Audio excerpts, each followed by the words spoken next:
Alors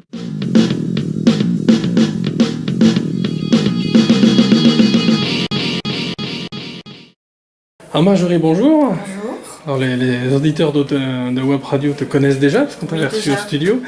Exactement. Toujours à fond dans le foot? Toujours à fond, toujours joueuse au poinçonnet. Donc depuis la dernière interview que j'avais faite, des choses ont beaucoup changé. On a eu un nouveau coach, puis un autre par la suite. Les résultats se sont beaucoup améliorés. Et donc maintenant tu es chez les seniors, hein? Oui, chez les seniors, oui, c'est ça. J'ai atteint le niveau des grands, on va dire. Et à l'heure d'aujourd'hui, je suis également responsable U7 au sein de l'Étoile de Châteauroux et chargée de la communication du futsal, ainsi que pour les photos et les sorties, les finales, les affiches. Plein de choses. Oui. L'entente est bonne. L'entente va bien. En ce moment, on va dire que l'entente va bien. Je pense que les articles dans les journaux sont là aussi pour nous confirmer ça. C'est vrai que le changement de coach nous a fait beaucoup de bien. Il y a une très bonne entente, une très bonne solidarité, une très bonne cohésion au sein des joueuses. Et on va dire qu'on arrive en fait à retranscrire cette solidarité-là sur le terrain et ce qui nous apporte de très bons résultats. Donc beaucoup d'activités dans le foot et donc tu nous as dit tout à l'heure, donc le futsal, oui. On est aujourd'hui, donc la communication, tout ça? Oui, on a une page Facebook sur laquelle on va publier des vidéos, des entraînements, où on va annoncer les dates de match, des affiches aussi pour les matchs importants comme les finales. On a eu une finale au niveau du centre contre le FCO. Donc c'est ce qui nous permet d'attirer du monde et de développer, de promouvoir un petit peu ce qui se passe chez nous.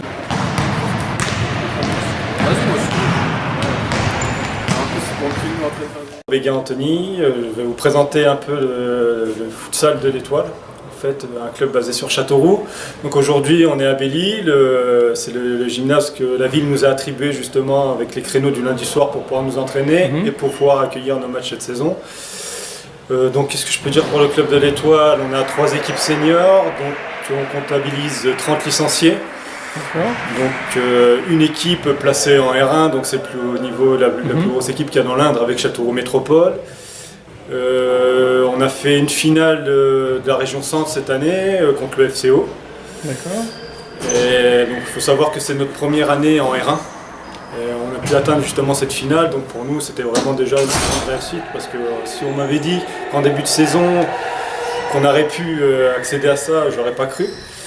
La section existe depuis combien de temps? Alors cette section, on commence tout juste cette année avec le 15 de l'Étoile et on les incorpore justement en futsal pour voir si les prochaines on peut justement avec certains joueurs ouvrir cette section-là. Puis après on aimerait aussi s'orienter peut-être sur aussi le futsal féminin, donc vu que c'est en plein développement, donc justement avec Marjorie Lecointe on va en parler un peu pour voir ce qu'on peut faire pour les prochaines. Déjà elle nous suit au niveau de tout ce qui est reportage, photos, tout ça du club, donc déjà c'est très bien. Après, on a une deuxième équipe qui est au niveau départemental, niveau 1. Et on a l'équipe plus copain, dernier niveau, où c'est plus du foot loisir. Donc voilà, tout le monde y trouve son compte. D'accord.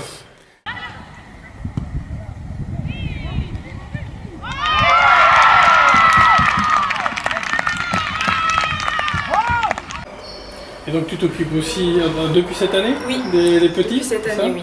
J'ai pris ce poste-là. C'est vrai qu'en ce moment, j'ai moins le temps de les suivre avec les études. Voilà, je suis à la fac de droit. Mais c'est quelque chose qui m'a beaucoup plu, d'aller sur les terrains, d'accompagner les petits. Ça permet de voir autre chose aussi, notamment en termes de sociabilité, de psychologie. On apprend à parler différemment, à avoir des approches différentes. Et je trouve que c'est bien aussi pour des petits garçons d'avoir une approche plus féminine et de voir ce qui peut se faire aussi ailleurs et dans les autres clubs. Super Chloé! Les bleus, on n'y croit pas, hein. Allez. Alors pourquoi avoir choisi de jouer au foot? Parce que il y a une certaine époque, ça paraissait pas forcément logique pour les filles. C'est vrai qu'en plus j'ai commencé très tôt. J'ai toujours suivi mon papa en fait, qui a toujours fait du foot. Et c'est vrai que vers l'âge de 6-7 ans, je ne faisais pas de sport, j'étais plutôt bonne à l'école, donc il fallait que je trouve quelque chose à côté. Et puis l'entraîneur de mon papa m'a dit écoute, moi je connais une équipe féminine, en plus 100% composée de filles, viens essayer. Donc j'y étais, à l'époque on parlait pas de catégorie mais de benjamine et de poussine, donc on avait des catégories d'âge un peu plus denses. Et donc ça m'a tout de suite plu, d'abord dès cet âge-là d'être entourée de filles, j'ai trouvé ça vraiment bien, on crée une amitié en fait quelque part, des amis. Et puis après j'ai continué avec les garçons, donc on découvre une autre mentalité. Et puis après, avec le développement et la diffusion à la télé, c'est vrai qu'on accroche beaucoup plus, on commence à apprendre des personnalités du football en fait, et c'est ce qui fait qu'on s'y accroche de plus en plus. Et je pense que c'est vraiment aussi ce côté humain qui fait qu'on accroche ou on n'accroche pas. Toi, tu as vécu vraiment le passage du début des années 2010 où on en parlait très peu, à la fin des années 2010 où là, c'est ça, j'ai pas commencé le foot au niveau du boom en fait, ça fait pas 2-3 ans, c'est vrai que ça fait 10 ans maintenant que je pratique ce sport et pour rien au monde je changerai à l'heure d'aujourd'hui.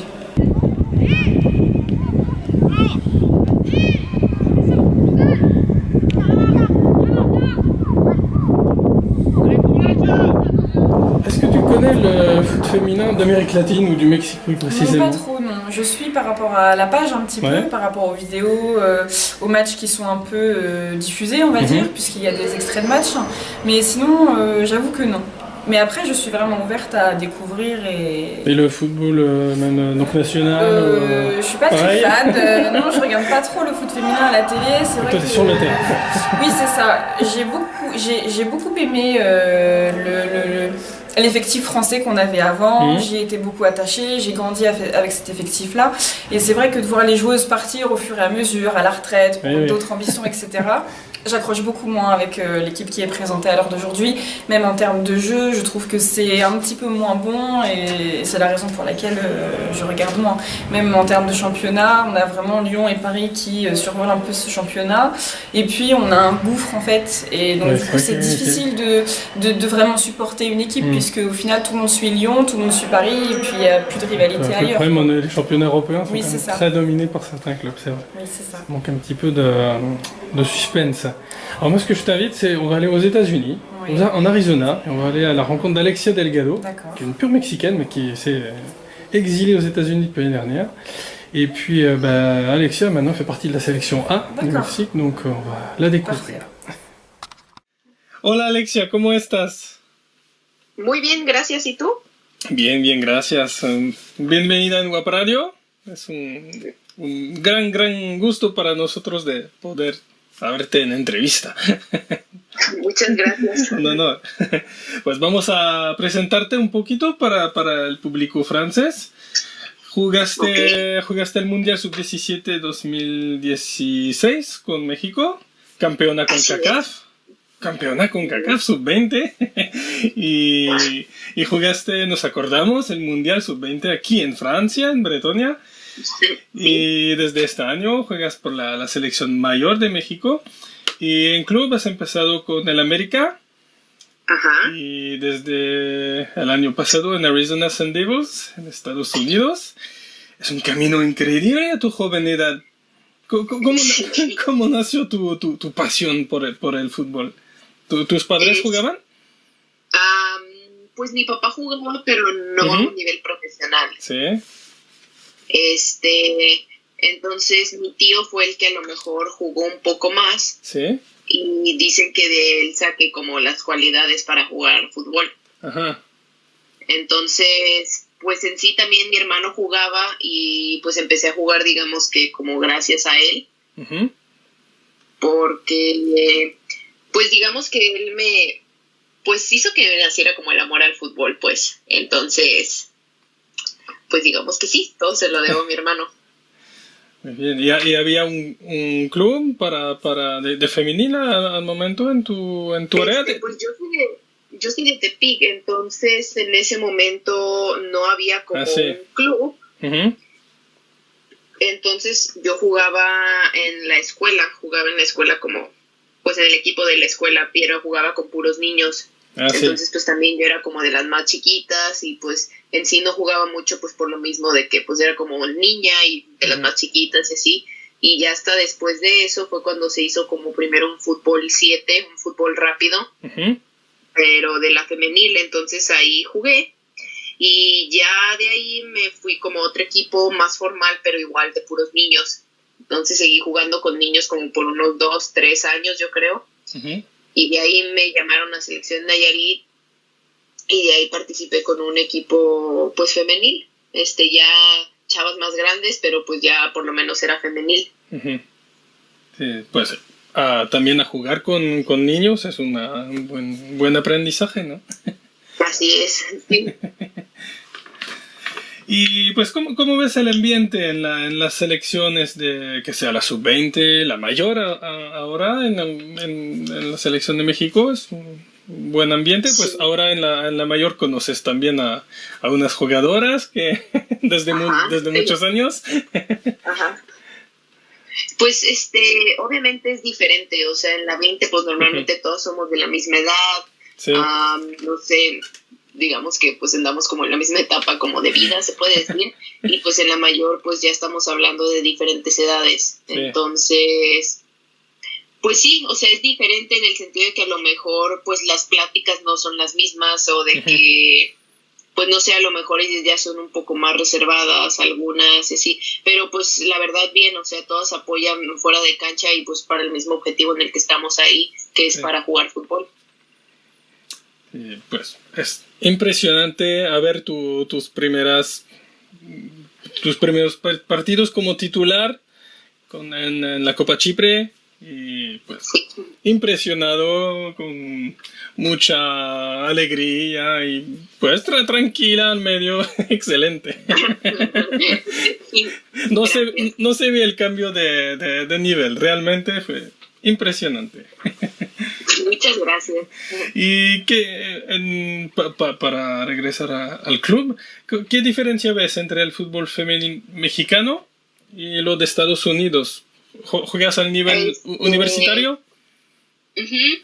Bueno, creo que aquí la diferencia es que es un juego más físico, es un juego más pues atlético. Aquí normalmente todas las jugadoras tienen un perfil de atleta, o sea, son rápidas, son fuertes, son altas. Entonces en México somos, yo creo que nos caracterizamos a lo mejor por ser a lo mejor un poco más chaparras, pero pues somos más técnicas, entonces hay como más juego de fútbol, se puede decir. Acá es un juego más directo y pues más físico. Sí, se ve también en las selecciones, en el tipo de juego y... Así es. Sí. Pero pues sí, la integración está buena en el St. Devils, y también con el idioma, supongo que hablas bien el inglés ahora. Sí, ahí lo llevo poco a poco. ¿Y qué estás estudiando en Arizona? Mi carrera principal es Exercise and Wellness, que es como prepararme, pues hacer como DT o preparador físico. Muy bien. Y tengo un minor, que es como a lo mejor mi segunda carrera, se puede decir, que es negocios del deporte. Sí, ok. Bueno, sí. Siempre en el deporte. Así es, siempre en el deporte. Pues próximo objetivo con la selección mayor, los Panamericanos. Sí, Dios quiere. Y el objetivo también, supongo, de Tokio 2020, los Juegos Olímpicos. Así es. Sería genial, ¿verdad? ¿Es el objetivo, supongo, de todo el equipo? Exacto. Sí, obviamente calificar y estar en unos Juegos Olímpicos, pues es el objetivo principal de la selección. Uh-huh. ¿Y cuándo son los Juegos Panamericanos, sabes? ¿Por el verano? Creo que es... No sé si junio, julio o julio-agosto. Ok, muy bien. Pues vamos a apoyarles en cualquier mes. Muchas gracias.